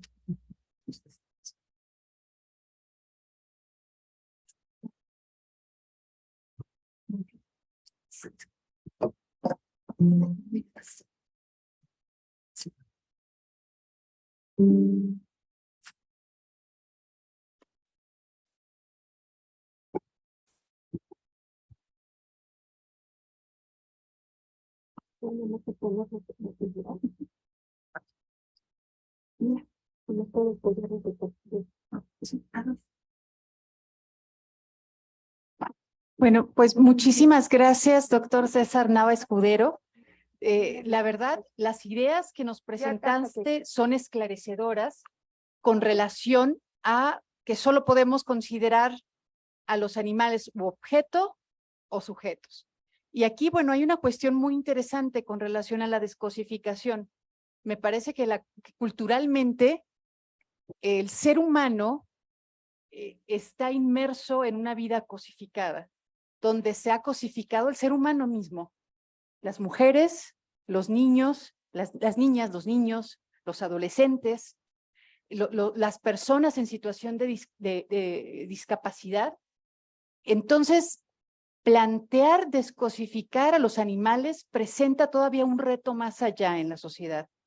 Y me parece que para eso este foro es idóneo para discutir esas cuestiones y también pienso yo que no sería malo también ir creando categorías jurídicas nuevas. No nos saca de la tradición, al contrario, algo que caracteriza una tradición jurídica es que cuando hay ciertas categorías que ya no explican la realidad, es necesario replantear esas categorías y si existe la posibilidad, crear categorías nuevas. Y me parece muy interesante la cuestión que planteas con relación a que no se puede descosificar a todos los animales, porque también a partir de las discusiones filosóficas implicaría como seres humanos quedarnos incluso sin algunas fuentes de alimentos, sin tacos, sin hamburguesas. Y bueno, ahí encontrarías más, digamos, oposición. Pero es muy interesante y es necesario plantearnos estas cuestiones, discutirlas y modernizar el derecho privado. Porque si no presionamos en ese sentido, en gran parte, estamos dejando al derecho en general sin su eficiencia en el respeto a los derechos. ¿Por qué? Porque es en el derecho privado donde encontramos gran cantidad de casos que se llevan en los juicios. Los procesos, la mayoría son en derecho privado, 70%, un poco más. Y si no tenemos claro cómo debemos proteger la esfera privada de los sujetos y solo nos enfocamos a mejorar el derecho público, el derecho constitucional, pues estamos dejando el derecho bien en forma, pero mal en contenido y en protección. Muchísimas gracias. Bueno, ahora pasaremos a la presentación de la doctora María Teresa Ambrosio. Muchísimas gracias por estar aquí, doctora. Voy a leer una semblanza, una sintética semblanza. La doctora María Teresa Ambrosio es licenciada en Derecho de la UNAM, maestra en Ciencias Penales con especialización en Criminología por el Instituto Nacional de Ciencias Penales de la Procuraduría General de la República y maestra en Victimología por el Instituto Nacional de Ciencias Penales de la Procuraduría General de la República. Doctora en Derecho por la UNAM con mención honorífica, sede Instituto de Investigaciones Jurídicas de la UNAM, licenciada en Psicología por la Universidad del Valle de México, Campus Tlalpan, pertenece al Sistema Nacional de Investigación Nivel 1 del Consejo Nacional de Ciencia y Tecnología, prima de desempeño académico nivel D, PRIDE, docente con estímulo PEPACIG, técnica académica desde el año 1993 a la fecha en el Instituto de Investigaciones Jurídicas del año 1993 a 2016 en la Unidad de Documentación, Legislación y Jurisprudencia y de 2017 a la fecha en la Estación Noreste de la Investigación y Docencia. Profesora de asignatura en Ciudad Universitaria de la Facultad de Derecho de la UNAM, en la licenciatura de Derecho en materia de Criminología y en la especialización de Derecho Penal en la materia Menores Infractores en la División de Estudios de Posgrado. Docente por honorarios en el Centro de Educación Continua de la Escuela Nacional de Trabajo Social de la UNAM. Docente por honorarios en el Centro de Ciencias Aplicadas y Desarrollo Tecnológico de la UNAM. Ha dirigido 20 tesis en la UNAM y tiene una participación en 40 exámenes también de la UNAM. Sus líneas de investigación son en materia penal, específicamente en legislación, derechos humanos, criminología, victimología, política criminal, niñas, niños y adolescentes, violencia, género, violencia contra las mujeres, educación, homicidios, feminicidios, ciencias forenses, psicología y derecho, académica invitada en docencia e investigación en Argentina, Guatemala, El Salvador. Ha tenido diversas publicaciones en la UNAM, en Porrúa, en la Suprema Corte de Justicia de la Nación, en Argentina, El Salvador, y también ha participado como ponente y organizadora y también asistente a más de 300 congresos, seminarios, simposios, talleres, cursos nacionales e internacionales en temas de derechos humanos, mujeres, niñas, niños y adolescentes, derecho penal, criminología, victimología, género, violencia, abuso y maltrato, feminicidios, psicología, ciencias forenses, perfilación criminal, victimología forense, acoso laboral, bioderecho, responsabilidad profesional médica, educación, metodología de la investigación, prevención del delito en la UNAM, Argentina, Guatemala, El Salvador y Uruguay. Y ha participado desde 2016 a 2018 en la Comisión Nacional para Prevenir y Erradicar la Violencia contra las Mujeres, CONAVIM, de la Secretaría de Gobernación como representante de instituciones de educación superior nacionales por parte de la UNAM en el grupo de la alerta de género del estado de Tabasco. Bueno, sin más preámbulo, le cedo la palabra a la doctora María Teresa Ambrosio. Pues muy buena noche. Quisiera agradecer la invitación al Comité Académico y Científico del Congreso Internacional de Derecho Privado. Muchas gracias, doctora Laura Mercedes Velázquez Arroyo, por la invitación. Y también, pues agradecer estar en la mesa con el doctor César Nava Escudero, con la doctora también Paola Martínez Vergara, compartiendo este espacio. Y también quisiera agradecer al doctor Enrique Díaz Aranda, que dirige la línea de investigación Fronteras del Derecho Penal Mexicano, porque fue parte también de donde tuve oportunidad de desarrollar un espacio para este tema. Bueno, partiendo de cómo protegemos a los animales en este congreso, inicio con el tema con relación a los actos de crueldad y maltrato contra los animales en México desde la criminología. Así, podemos ver que ya la Ley Federal de Sanidad Animal nos establece que el ser humano se beneficia de los animales de muy diversas maneras y en este sentido y manera adquiere en este proceso la responsabilidad de velar por su bienestar. ¿Qué observamos? Si partimos de una metodología deductiva, en estos aspectos tenemos dos grandes niveles, aspectos públicos y aspectos privados. Entonces, tenemos en la Agenda 2030 de Derechos Humanos 17 objetivos a cumplir. Y en este sentido también, cuando tenemos que relacionar a los seres humanos con los animales, también pueden surgir inquietudes, sobre todo en los temas que tienen que ver con violencias, con delitos y con el bienestar de estos seres sintientes.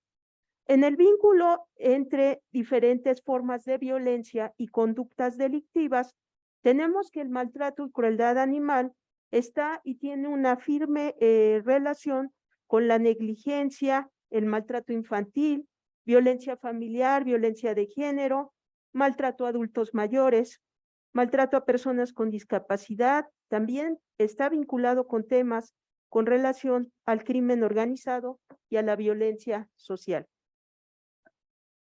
En un punto, tenemos que pensar en conciliar entre especies. ¿Qué argumentación debemos de tener? Dos grandes bloques, como es la parte antropocéntrica, que ya fue en su momento explicada, y también la parte del ecocentrismo, que inclinaría la balanza hacia el sentido de centrarnos en sobreprotección a los animales desde un punto de vista que tampoco sería una protección adecuada. Y en medio tenemos a los derechos humanos, la bioética, la sintiencia, y esto nos da una categoría de seres sintientes, sujetos de derecho, y también una categoría que retomo del libro del doctor recién publicado del doctor César Nava, que son sujetos de protección especial. Entonces, en este sentido, los tenemos tanto en la justicia cívica, en la área administrativa y en la justicia cotidiana del día a día. Así, podemos encontrar que en una protección jurídica amplia tenemos una normatividad federal, general, nacional, estatal y municipal en diferentes materias que va desde lo constitucional, lo educativo, la participación social, los espectáculos públicos, la parte mercantil, administrativa, penal, fiscal, sanitaria, de prevención social de violencia y delincuencia ambiental y también en la materia civil. Pero, ¿qué es el resultado de todas estas materias de protección? Bueno, hay 24 formas de denominar a los animales en las diferentes normatividades que mencioné. Y estas normatividades pueden darles también un sentido que en un momento determinado puede atender a intereses que no están relacionados con el bienestar animal, sino con intereses económicos y también de bienestar de las personas. Encontramos así que en un punto importante, el que tengamos esta mesa en discusión, ¿cómo protegemos a los animales desde la materia civil? Bueno, hay diferentes temas y también en el ámbito familiar, que va desde cuestiones de gestión de negocios, derecho de daños, porque también aquí es muy importante considerarlo, temas que tienen que ver con el divorcio, la familia multiespecie, las organizaciones de sociedad civil, que hay muchas personas que tienen interés en proteger a los animales, las tutorías responsables, las sucesiones, los arrendamientos, porque también ha habido reformas en este sentido para que se pueda permitir que las familias tengan animales de compañía en los contratos de arrendamiento, pues ver esto, y el tema de prevención social de violencia y delincuencia como una parte importante en este proceso de prevención. En el caso ya cuando surge actos de crueldad o maltrato, tenemos que ya está tipificado prácticamente en todos los códigos penales. El tipo penal pues tiene desde Aguascalientes hasta Zacatecas y en donde está regulado en materia penal 43 formas de hacer daño a un animal. Entonces, esto en algún momento puede ser insuficiente. A esto se suma también las leyes de bienestar animal que describen toda una serie de conductas que se desarrollan en contra de los animales. Y esto es una parte importante porque en algún momento tenemos también que formular una política criminal que sea también amplia para darles una protección también muy puntual. ¿Qué más tenemos en el tema? Bueno, la participación ciudadana, las personas que se están sumando, la cultura, la educación que se está dando en el tema, pues ya también viene generando ya desde hace mucho tiempo cambios normativos, sociales, culturales, educativos. En la marcha del 25 de junio, que también pues representó un movimiento importante para que las autoridades tomen en cuenta estos temas, podemos observar que tiene que ver mucho con aspectos culturales y educativos. Del estudio que realizó la UNAM publicado en 2017, Mexicanos vistos por sí mismos, grandes temas nacionales, de todos estos balances tenemos dos indicadores interesantes. El 90% de la población acepta que la violencia forma parte de su entorno familiar. Entonces, pues no nos extrañe que la violencia y el maltrato y la crueldad contra los integrantes de las familias o contra todo ser vivo que se encuentre en el entorno familiar, pues pueda ser minimizada. Y otro indicador también preocupante es que México sigue siendo un país violento con su niñez y juventud, en el cual persiste una cultura que ha normalizado el castigo corporal y la violencia como una práctica cotidiana que tiene una función pedagógica y correctiva. Entonces, si lastimamos, lesionamos a una niña, a un niño, a un adolescente, ¿por qué no lastimo también? Y educo y disciplino a mi animal de compañía. Entonces, esto en un momento determinado, ¿qué implica? Las violencias escalan y encontramos también importante que ya es un punto de interés también en diversas áreas. Este tema es de carácter interdisciplinario. En el caso de ya indicadores que tienen que ver con seguridad ciudadana, encontramos por ahí el 22 de junio de 2023 el Foro Nacional para la Prevención de la Violencia contra los Animales, Estrategias de Seguridad Ciudadana, que hizo un esfuerzo por conjuntar todo lo que está pasando a nivel nacional en el tema. También ha habido foros en el Senado, últimamente también la marcha del sábado de la velada por los animales, bueno, no fue marcha, fue una velada, y también tenemos algunos instrumentos, por ejemplo, como el DSM-5 que tiene que ver con estos diagnósticos que se tienen que hacer a nivel conductual, y ahí lo tenemos como un indicador importante en el trastorno de conducta antisocial.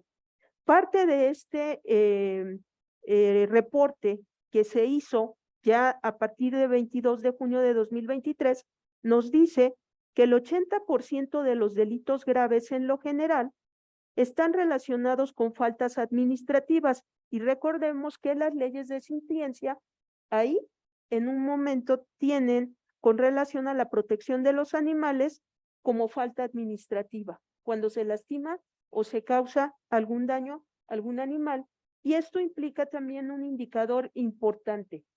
Otro indicador que nos da este elemento tiene que ver con la Encuesta Nacional de Victimización y Percepción sobre Seguridad Pública en VIPE 2023 y todas las anteriores, en donde el indicador de los costos del delito, cómo nos protegemos hacia el interior de las familias, cómo logramos esta seguridad hacia nuestros hogares, ahí representa un punto importante comprar un perro guardián.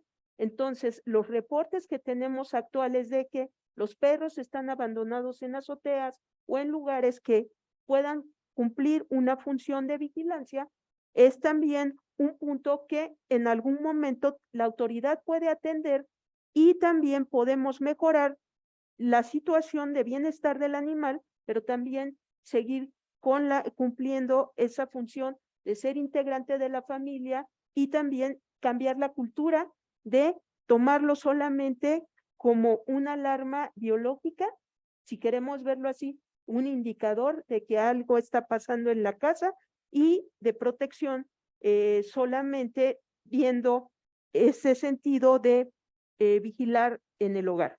Así, también lo que ustedes ven a un lado es una escala que se realizó por parte de la Asociación Hidalguense para la Protección de los Animales, ACE, para medir la violencia que hay en contra de los animales, que va desde la negligencia hasta posibles delitos que puedan estar involucrados.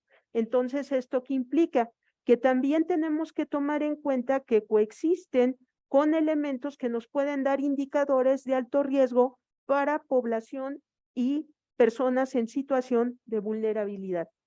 Otro de los elementos que ya tenemos tiene que ver con el sistema de justicia que ya protege a los animales. En este caso tenemos ya algunas sentencias recientes, también sentencia de Atos y Tango, en donde por envenenarles con salchichas en Querétaro, bueno, pues ya se dictó una sentencia de 10 años, 6 meses de prisión, con 115,000 pesos de multa y 2,369,000 pesos por concepto de reparación del daño. Y esto es cuando tenemos el tipo penal, pero las personas también pueden acudir al área civil por daño moral, porque en un momento determinado, pues ahí se pueden incrementar las sumas, y sobre todo también se pueden ver otro tipo de afectaciones que tienen las personas en este ámbito. También otro de los casos recientes en este semestre que pasó, pues tenemos el caso del perro Scooby o Benito en el Estado de México, que la persona que causó estos daños y esta privación de la vida, pues ya está próximo, ya está declarado culpable, ya nada más está próximo a que se le dicte la sentencia, los años que se van a aplicar de sentencia. Y también tenemos recién que el Tribunal 11º de colegiado en materia administrativa reconoce la familia multiespecie de perros y gatos como parte de la familia y no de la propiedad. ¿Por qué es importante nuestro tema también desde un punto de vista civil?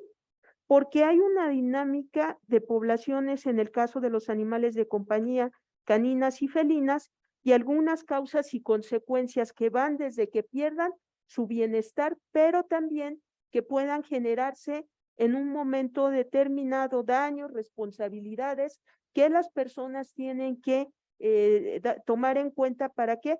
Para que en un momento determinado alguien pueda cubrir esto y en un caso también podamos tener la respuesta responsable de las personas que no tuvieron esta posibilidad de tener el cuidado adecuado con estos animales de compañía.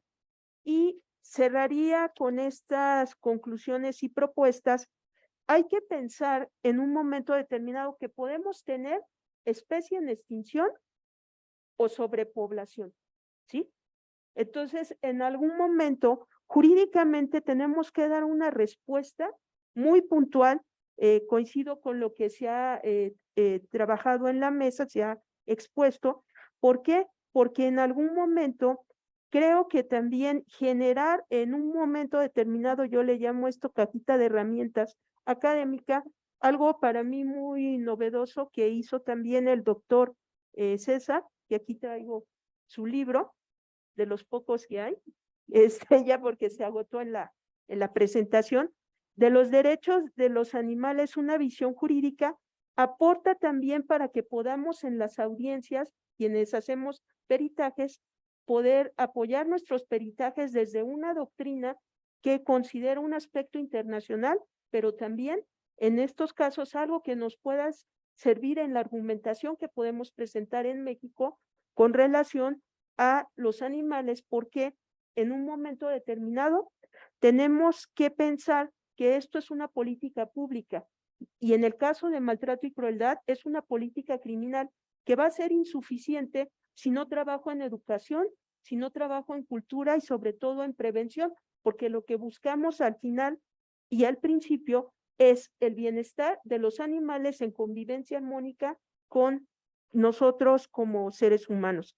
En conclusiones y propuestas, hay que establecer una política pública de protección jurídica en el ámbito legislativo, con eje transversal de bienestar animal, sintiencia, la educación, la cultura para la prevención de la crueldad y el maltrato como parte de una seguridad integral, legislar en protección que vea la relación de los animales con situaciones de contextos de desastres, pandemias, materia civil, administrativa, fiscal, todas las materias que mencionaba previamente, la eficacia del bienestar animal mediante la materia civil con la aplicación de la Ley General para la Prevención Social de la Violencia y la Delincuencia con aspectos educativos, bioéticos, profesionales de atención a los animales, tener un enfoque de derechos humanos interseccional entre seres humanos y animales, también trabajar interinstitucionalmente entre el gobierno, organismos internacionales,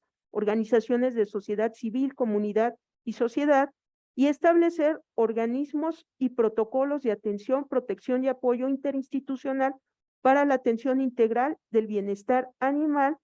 Y bueno, pues yo cerraría con esto en el sentido de que cuando defiendas derechos y protejas a los animales y existan obstáculos, siempre encontrarás o construirás un camino para prevenir, investigar, sancionar y reparar integralmente el bienestar de los animales para que puedan llegar a los brazos protectores de la justicia. Muchas gracias.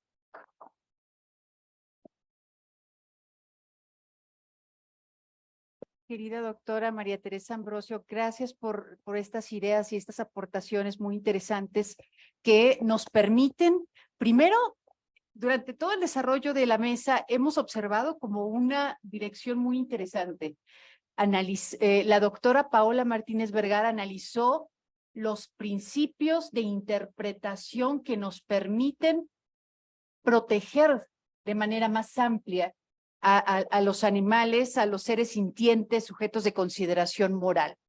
Cómo cuando ya nuestras leyes nos limitan, cómo a través de estos mecanismos de argumentación, de interpretación y argumentación podemos ampliar ese espectro, que eso es muy importante. Y también el doctor César Nava, bueno, nos planteó una teoría muy importante en el sentido de ir delimitando cuál es el estatus jurídico que se les otorga o reconoce a los animales, y en ese sentido, cómo el estatus jurídico también trasciende en el sentido de cómo podemos protegerlos de manera más amplia. Y la doctora Teresa Ambrosio nos habla de elementos que nos permiten poder direccionar una protección de los animales de manera más integral. También en el ámbito de las niños y adolescentes se habla de esta protección integral. Entonces, me parece que ha sido una mesa muy rica. La verdad, me siento honrada de estar aquí y de estar acompañada de tan importantes ponentes y tantas ideas tan importantes que nos van a permitir empujar también la discusión y también una actualización de los derechos. Yo, bueno, no me voy a exceder en la palabra, nada más quería reconocer las ideas tan ricas y tan importantes que se han expuesto, y vamos a pasar a las preguntas y respuestas, si les parece. Adolfo, hay preguntas y respuestas en el... Ah, perfecto. Bueno, primero, ¿hay preguntas aquí en la sala, en el aula? Un segundito, ahorita le dejo para que...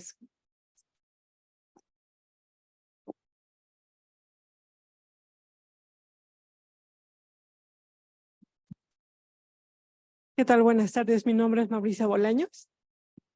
Hablando de lo que usted exponía, pero es algo que puede nutrir a todos. En una ocasión me tocó ver, a propósito de la contrariedad del estatus jurídico de los animales, me tocó ver un evento de charrería. El jinete monta al toro, lo colean y le arrancan la cola. Después la yegua tira al jinete. ¿Quién tendría más relevancia aquí poniéndolos ambos como seres vivos? O sea, se me ocurre pensarlo así. Y otra, en el municipio de Amecameca, por alcanzar un nivel de mayor manifestación de protección civil, el presidente ordena juntar a todos los perros los más posibles y sacrificarlos a todos, unos ahogados y otros electrocutados. Responde la comunidad. Y a la vez sucede que un pequeñito de origen hondureño se pone grave en la jurisdicción de Amecameca, en el Estado de México, y por no tener ninguna documentación que lo avalara, él negó toda acción de salud y protección para el niño. Entonces, yo lo planteo así porque creo que es importante precisamente dejar de cosificar, como lo decía también la doctora, tanto a los niños en su estatus como a los animales. Finalmente todos somos seres vivos. Esto. Muchas gracias. Entonces pasaremos a leer las preguntas que tenemos del Zoom.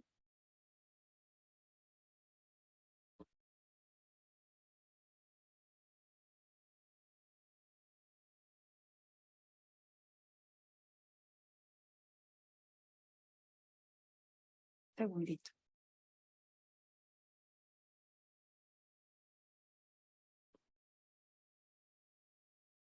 Tenemos una pregunta de Agustín Eduardo Carrillo Suárez, que nos dice, bueno, es una pregunta para ti, estimado César. Dice, estimado César, ¿hasta qué grado deberá considerarse derechos a los animales? El mínimo sería evitar el maltrato o crueldad, en particular a los animales de granja. Sí, sí, claro, hay dos posiciones que pueden dar respuesta a esa pregunta. La primera sería la posición bienestarista, que sería la típica, la clásica, pues tratar de que no sufran tanto, que no los maltratemos tanto, que se mueran rápido y sin dolor, etcétera. Esas son las posturas bienestaristas, pero incluyen varias éticas en animales.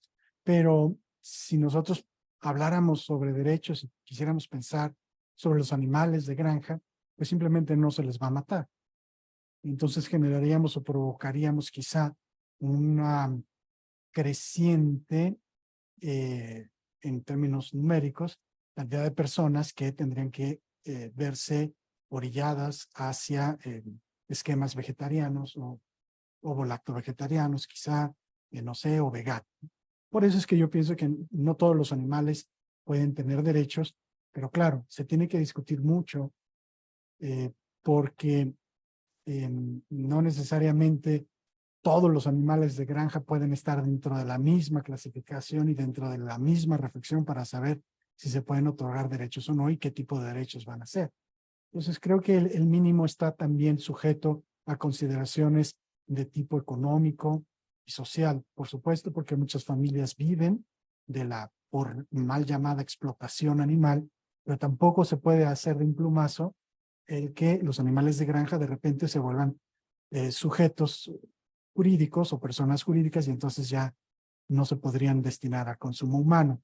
Entonces hay muchas consideraciones para eso y por eso quizá también es que la forma con la que se ha empezado a argumentar fuertemente, a ir poco a poco reconociendo los animales en una clasificación, es primero los animales que están más cercanos a nosotros desde el punto de vista genético, que podría ser también eso una falacia genética, porque, o naturalista, perdón, porque no por el hecho de que alguien tenga más cercanía a nosotros en nuestro ADN significa que entonces puede ser sujeto a derechos. Pero creo que se tendría que analizar el caso por caso, evidentemente. Muchas gracias. Sí, tienes toda la razón. Se tiene que discutir más. Entonces vamos a estar invitándolos a que discutamos más. Bueno, tenemos otra pregunta de Graciela Zaragoza Mercado y nos dice, pero aun cuando no todas las especies en una primera instancia puedan descosificarse, sí sería imprescindible considerar el trato digno para todas las especies. El derecho a un trato digno y manejo adecuado, aún en las especies que son consideradas como ganado y explotación para la alimentación del ser humano. ¿Considera usted que podría establecerse también para este tipo de especies un trato digno? ¿Se podrían establecer consensos, además de los derechos más amplios reconocidos para los animales, que forman parte de la familia interespecie o categoría mascotas, y tanto respecto a la vida silvestre, derecho a no ser destruidos o degradados ellos o sus hábitats? Ejemplo, el derecho en India se considera a los delfines personas no humanas y les reconoce derechos por el desarrollo cerebral de los delfines. Bueno, sí, claro. Siempre hay cierto tipo de animales o ciertas especies donde nos parece muchísimo más fácil reconocer derechos. Cuando yo les pregunto a mis alumnos o a mis alumnas quién tiene perro o gato en sus casas, prácticamente todos levantan la mano. Y cuando les digo, oigan, sus perros y sus gatos son cosas, entonces como que se empiezan a sentir mal mis alumnos, se mueven, se retuercen un poco y me dicen, no, profesor, es que mi perrito no es, mi perrita no es, no son cosas. Y entonces, claro, ¿qué significa eso? Que hay ciertos animales que por nuestra cercanía, nuestra aparente cercanía, de ellos hacia nosotros, de nosotros hacia ellos, o porque se encuentran en peligro de extinción, o porque son fauna silvestre, o curiosamente están sumamente alejados allá, ¿no? Los simios están sumamente alejados de nuestra vida cotidiana, pues es más fácil reconocerle derechos. Lo difícil es entrar a aquellos animales de los cuales hemos dependido desde hace mucho tiempo o que hemos utilizado para muchos fines, desde el caballo, que se utiliza para Juegos Olímpicos, hasta, como decía yo, la vaca, que nos la comemos. Entonces, sí, claro, hay que hacer la clasificación, aunque aquí el comentario que se me hacía yo considero que cuando las leyes animales o administrativas han avanzado en reconocer el que se le dé un trato digno a los animales, no quiere decir que se estén reconociendo derechos, porque esa expresión ha estado incluida en leyes bienestaristas, y el bienestarismo no es lo mismo que reconocer derechos. El hecho de que a un animal le vayas a dar trato digno, tienen derecho a tener trato digno, como a veces se dice, que significa que en lugar de que se quede sufriendo 5 segundos cuando lo vas a matar, que ahora sea nada más 2, o que quizá disminuyas el dolor o evites que vaya a sentir miedo, no quiere decir que tiene derechos. Eso es bienestar animal nada más, pero es claro que las dos posiciones son distintas. Entonces no se trataría en la posición de los derechos de que se disminuya el dolor, simplemente que no tengan, punto. Bueno, tenemos otra pregunta. Bueno, hay una persona del auditorio que levantó la mano. Vamos a permitirle formular la pregunta. Solamente le pido que sea concreto, breve y adelante.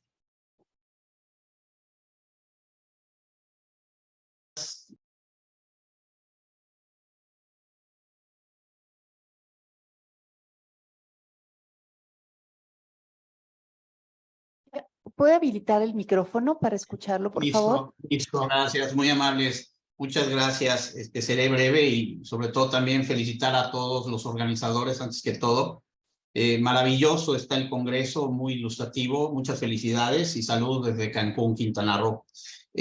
Bueno, pues es importante, yo quería aportar y hacer una pregunta al final, que en nuestra cultura y en nuestra sociedad, nosotros deberíamos de considerar a los animales como seres vivos con derechos y sobre todo por un reconocimiento, si válgase la expresión existencial, ya que somos los únicos, al parecer, que desde el Mictlán tenemos la compañía de los guardianes del Xoloitzcuintle.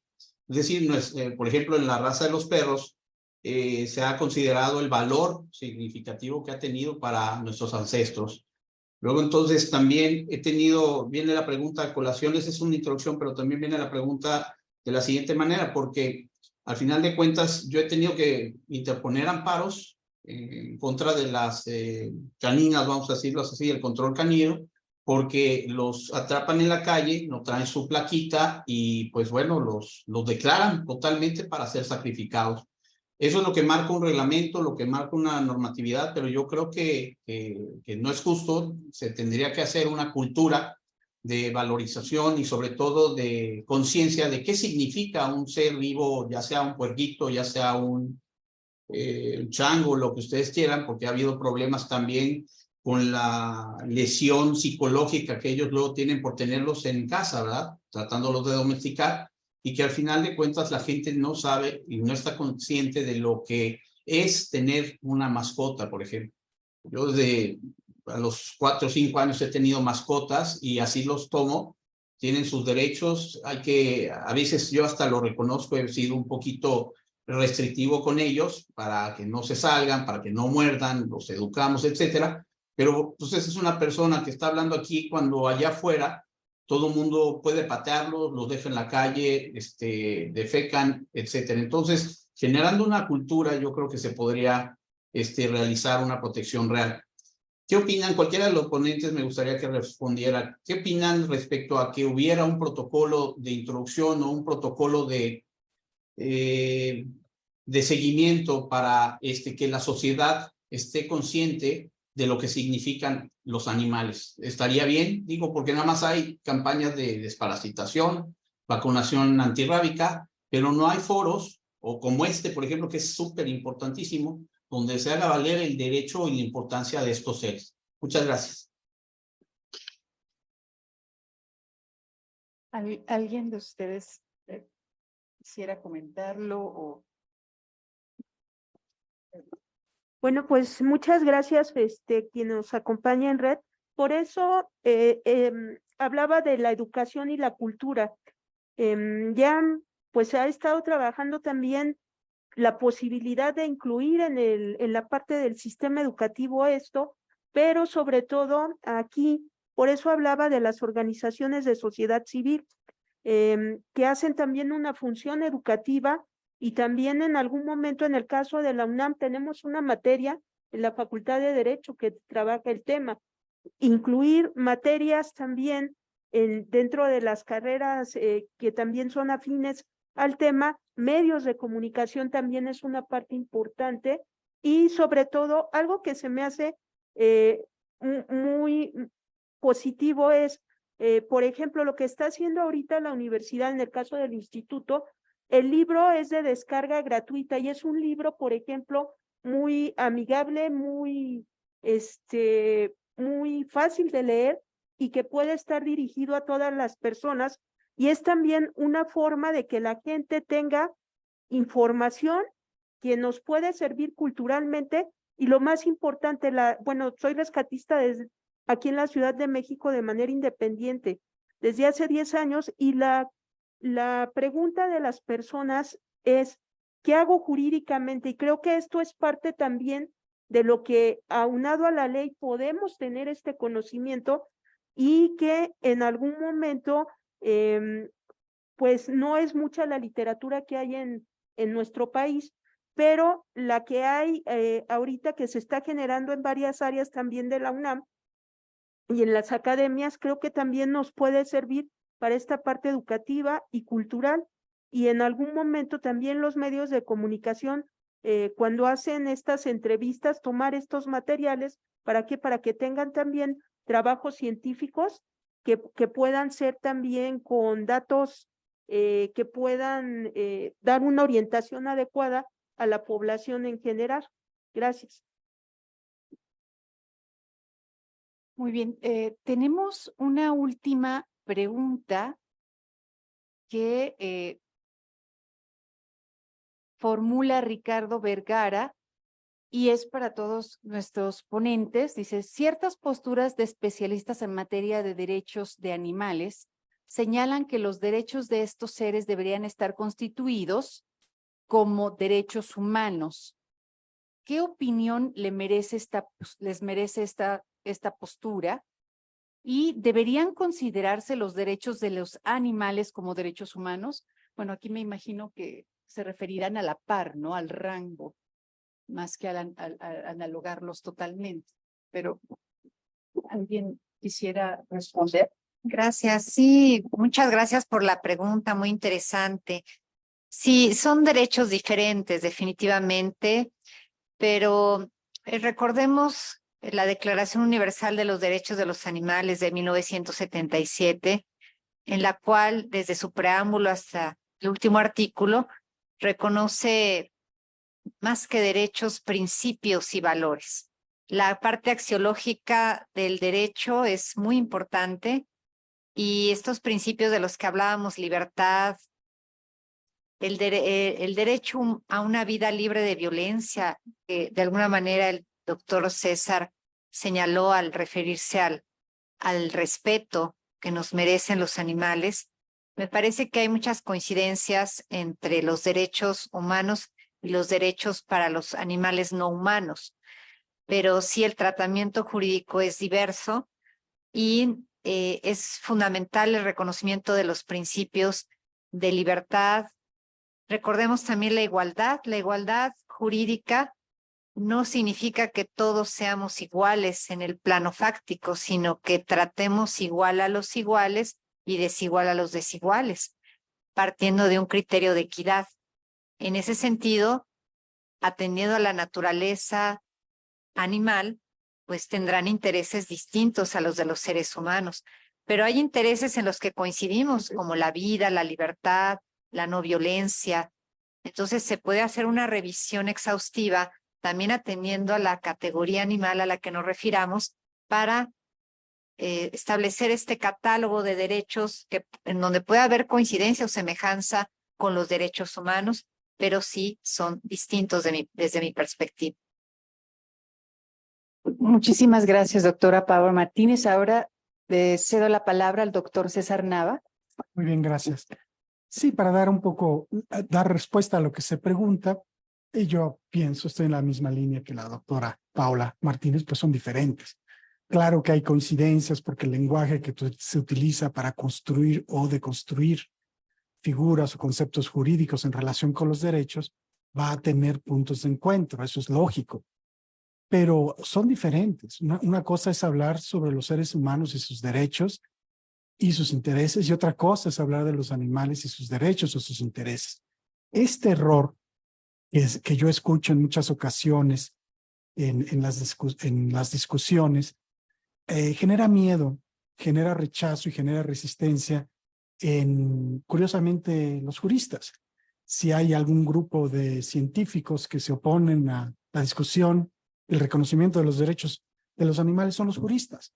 Encuentro más apoyo en sociólogos, biólogos, veterinarios, etólogos, politólogos, sacerdotes, incluso sacerdotes, así lo han escuchado bien, sacerdotes, que en juristas. ¿Por qué le tienen miedo los juristas a discutir esta situación? Pues no lo sé, a lo mejor porque creen que van a haber inculcado sus derechos o porque no entienden que cuando se discute la teoría de los derechos de los animales, se está hablando sobre la teoría de los derechos de los animales, no de los seres humanos. Eso debe quedar muy claro. Quizá por eso nos hemos encontrado, a lo largo de mi vida me he encontrado que, caray, no puedo decir los nombres, evidentemente, pero tengo colegas aquí en el instituto y en la Facultad de Derecho que deciden no dirigir tesis a nivel licenciatura, maestría o doctorado sobre los animales o sobre los derechos de los animales. ¿Y por qué? Porque ellos dicen eso no es derecho. Y les rechazan la posibilidad a los alumnos y alumnas de que les dirigen la tesis. Digo, eso me beneficia a mí porque pues así me caen más alumnos y puedo dirigir más tesis, ¿no? Y eso está muy bien. Pero ocurre esa situación. También comentaba la doctora Teresa Ambrosio que, bueno, pues ya en la Facultad de Derecho ahí también les tembló la mano desde mi punto de vista los que hicieron los programas de la Facultad de Derecho, porque la materia donde se ve que es una materia optativa en la licenciatura, donde se ve el tema de los animales, le pusieron algo así como régimen jurídico de protección de los animales. Debieron haberle puesto derecho animal y derechos de los animales, pero les tembló la mano. La verdad, no quisieron o no consultaron a los que deberían haber consultado. Entonces, hablar de régimen jurídico de protección de los animales pues es otra vez una forma muy clara de resistencia jurídica a eso. Entonces, hay que distinguirlo y además, para concluir mi participación, una cuestión también vinculada a la pregunta de derechos humanos. En muchas ocasiones se dice que si nosotros empezamos a reconocer derechos a los animales, pues entonces se van a ver minimizados nuestros derechos humanos. Y eso no es cierto, eso es una falacia ad hominem. No por el hecho de que nosotros podamos ampliar la esfera moral para reconocer derechos a otros seres o entes, entonces los derechos de otros seres o entes se van a ver minimizados. Eso es falso. Al contrario, aumenta la posibilidad de que se disminuyan las violencias y que se pueda procurar una mejor vida para ciertos animales. Eso quería decir. Gracias. Pues muchísimas gracias. Quiero agradecer a todos ustedes que nos están acompañando por Zoom, a quienes se encuentran aquí en la sala después de un día largo de análisis y discusión de temas jurídicos en materia de derechos de la persona, derechos de grupos en situación de vulnerabilidad y ahora en la tarde sobre los derechos de los animales. No voy a alargar más, solamente quiero agradecerles nuevamente por tan importantes aportaciones y por estar impulsando la actualización en el derecho aun cuando encuentren muchas oposiciones. Muchísimas gracias a todos y buenas noches. Nos vemos mañana a las 9 de la mañana.